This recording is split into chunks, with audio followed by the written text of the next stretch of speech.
This download from BBC Learning English. To find out more, visit our website.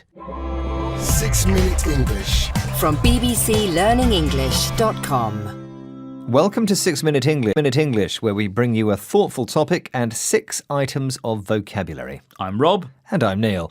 So, I was watching an old Woody Allen movie last night. Okay, he's the anxious middle-aged guy from New York who talks about his problems all the time. That's the one. He was paying for psychoanalysis. And that's a type of talk therapy that was popular in the 1970s. Do you know what therapy means, Rob? Yes, therapy means a type of treatment for a problem or illness. And talk therapy is a treatment for psychological problems, which means problems of the mind, in case you were struggling with another long Greek word, Neil. Trained therapists work with you on ways to understand your thoughts, feelings and behaviour. Hey, Rob, I'm an expert on long Greek words. Psychology is the noun, by the way.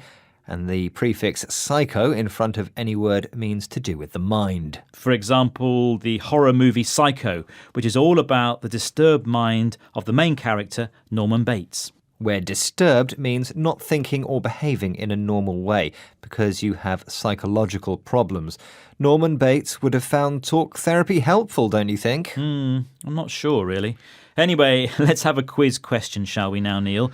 Can you tell me who invented the first talk therapy? Was it A. Boris Karloff, B. Carl Jung, or C. Sigmund Freud? I'm going to go for Sigmund Freud. Okay, interesting answer. We'll find that later whether it was the right one or not. Now, moving on. What do you think is the most common psychological problem today, Neil? It's depression. And depression, a feeling of unhappiness that can affect your thoughts, behaviour and feelings, is the most common psychological problem affecting people throughout the world. How depressing. That's the adjective. It makes me feel depressed just thinking about it. And depressed is the adjective we use to describe how we are feeling. Don't feel depressed, Rob. Let's listen to Professor Brent Roberts from the University of Illinois to find out more about the benefits of talk therapy. Seeing a therapist does result in marked changes in psychological functioning. So people get less depressed and they get less anxious. And it seems to be, regardless of what type of intervention is engaged, and that is and has been one of the more positive aspects of the therapy research that we've seen. So, when people talk to therapists about their problems, it results in marked changes in their psychological functioning. Marked here means obvious or noticeable. And these marked changes are that people become less depressed and anxious. An intervention, by the way, is something you do to improve a medical problem. And in this context, it refers to different types of talk therapy. But why is talking about our problems helpful, Neil? I think it gives a shape to our problems. It makes them seem clearer, and that's a first step in being able to manage them. Also, a problem shared is a problem halved, as the saying goes. There's also some scientific evidence that talk therapy can change the way we think and feel by replacing negative thought patterns with positive ones. Medication can also change the way we think and feel. Some people take pills to treat depression. But medication can have negative effects. For example, it can make you feel sleepy during the daytime. Well, here's a positive thought. Let's check how much we've learned today by going over today's vocabulary. We had therapy. Therapy is a type of treatment for a problem or illness. There's therapy, therapist, therapeutic. My therapist is using a new therapy with me. It's very therapeutic.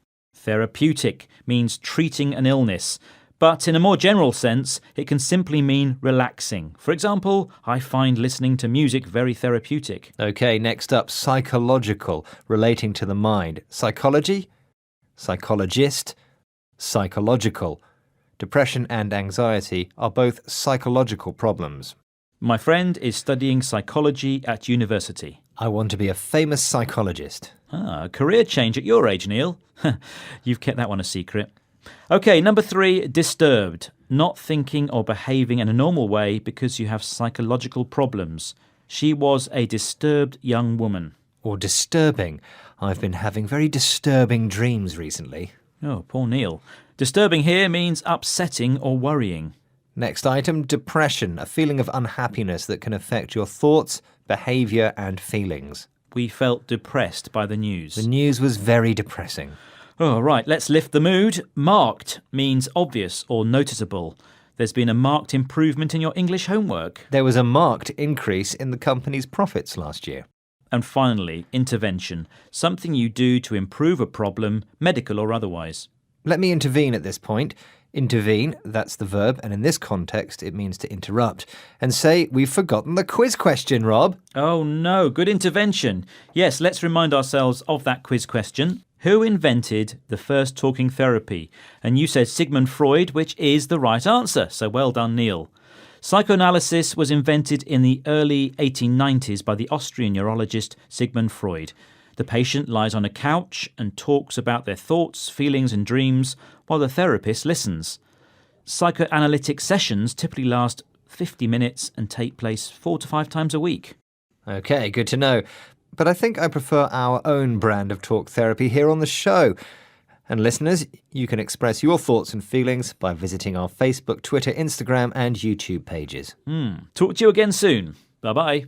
So, tell me about your childhood, Rob. 6 Minute English. From the BBC.